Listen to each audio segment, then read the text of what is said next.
Selamat malam Bapak dosen, selamat malam teman-teman. Perkenalkan nama saya Thomasine Uminasi, kelas A semester 1, NIM 20030300015, Universitas Nusa Cendana, Fakultas Ilmu Sosial dan Politik, Program Studi Sosiologi 2020.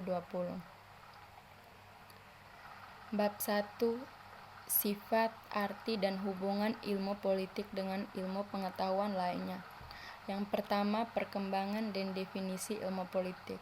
Apabila ilmu politik dipandang semata-mata sebagai salah satu cabang dari ilmu-ilmu sosial yang memiliki dasar rangka, fokus, dan ruang lingkup yang jelas, maka dapat dikatakan bahwa ilmu politik masih muda usianya karena baru lahir pada akhir abad ke-19.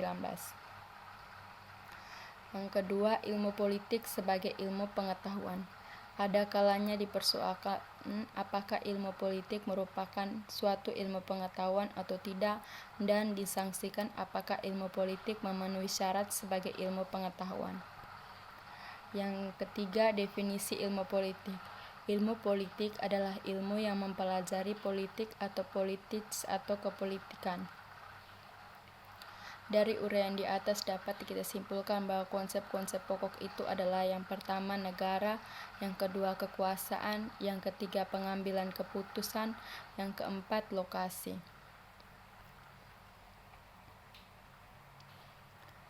Bidang-bidang ilmu politik. Yang pertama, teori politik dibagi menjadi teori politik. Yang kedua, secara perkembangan ide-ide politik.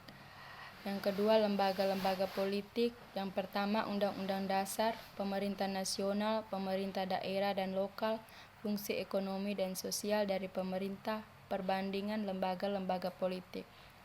Yang ketiga, partai-partai, golongan-golongan dan pendapat umum. Partai-partai politik, golongan-golongan dan asosiasi-asosiasi partisipasi warga negara dalam pemerintah dan administrasi pendapat umum. Hubungan internasional. Yang pertama, politik internasional, organisasi-organisasi dan administrasi internasional.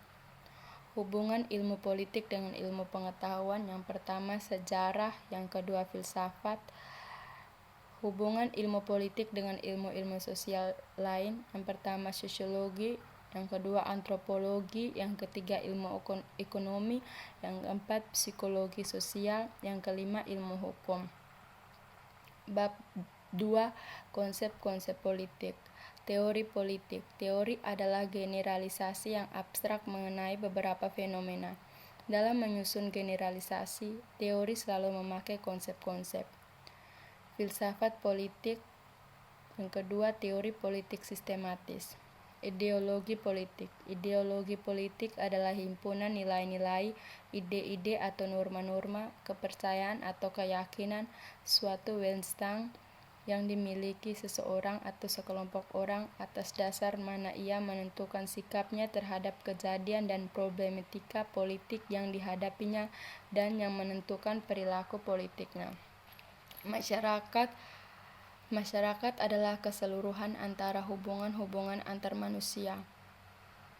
8 nilai dalam masyarakat di sekelilingnya. Yang pertama, kekuasaan; yang kedua, kekayaan, penghormatan, kesehatan, kejujuran, keterampilan, pendidikan atau penerangan, kasih sayang.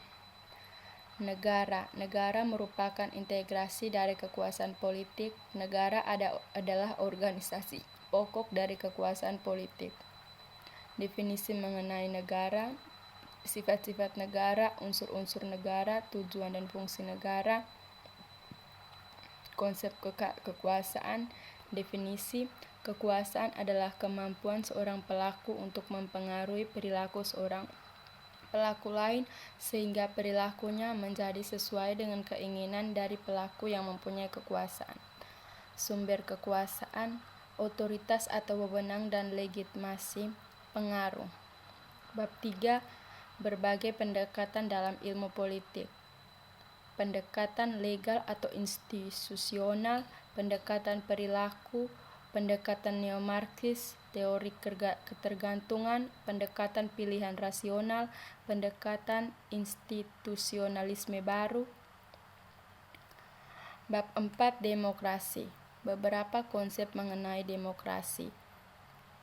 Kita mengenal bermacam-macam demokrasi, ada yang dinamakan demokrasi konstitusional, demokrasi parlementer, demokrasi terpimpin, demokrasi Pancasila, demokrasi rakyat, demokrasi Soviet, demokrasi nasional, dan sebagainya.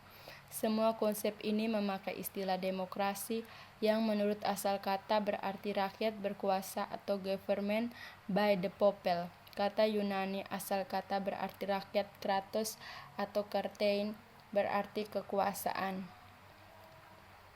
atau berkuasa.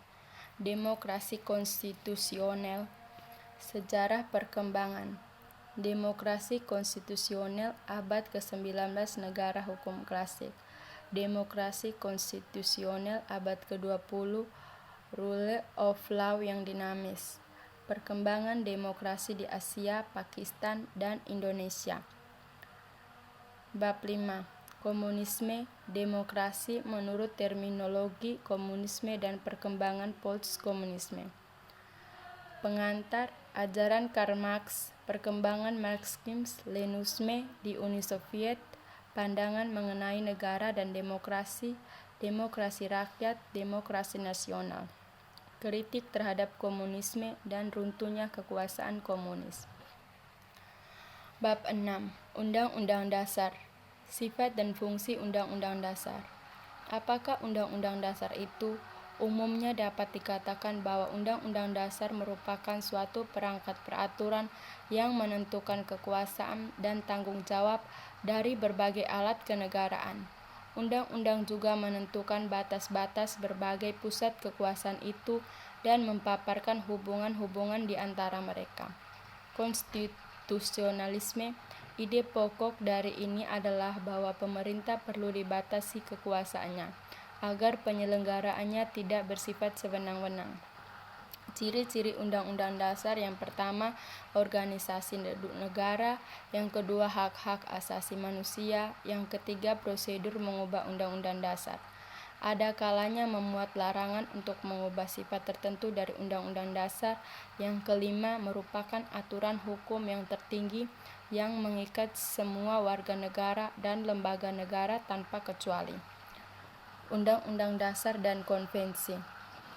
Sudah dikemukakan bahwa setiap undang-undang dasar mencerminkan konsep-konsep dan alam pikiran dari masa di mana ia dilahirkan dan merupakan hasil dari keadaan material dan spiritual yang ia buat. Apakah konvensi itu? Konvensi adalah aturan perilaku kenegaraan yang didasarkan tidak pada undang-undang melainkan kebiasaan-kebiasaan ketatanegaraan dan presiden. Perubahan Undang-Undang Dasar. Selain pergantian secara menyeluruh, tidak jarang pula sebagian dari undang-undangnya. Perubahan ini dinamakan amandemen.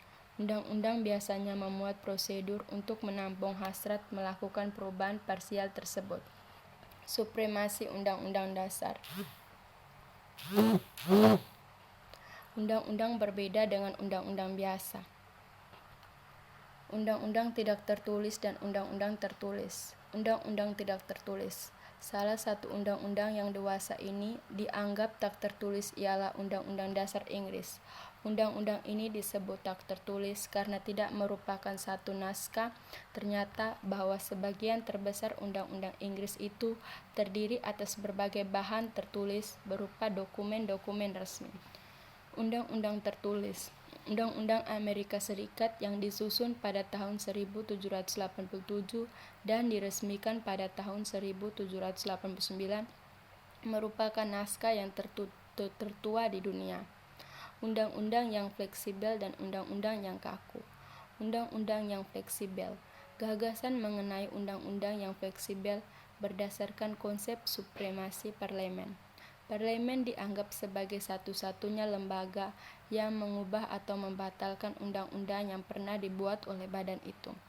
Undang-undang yang kaku. Undang-undang yang kaku biasanya hasil kerja dari suatu konstituante yang dianggap lebih tinggi kekuasaannya daripada parlemen karena memiliki kekuasaan membuat undang-undang dasar. Undang-Undang Dasar Indonesia.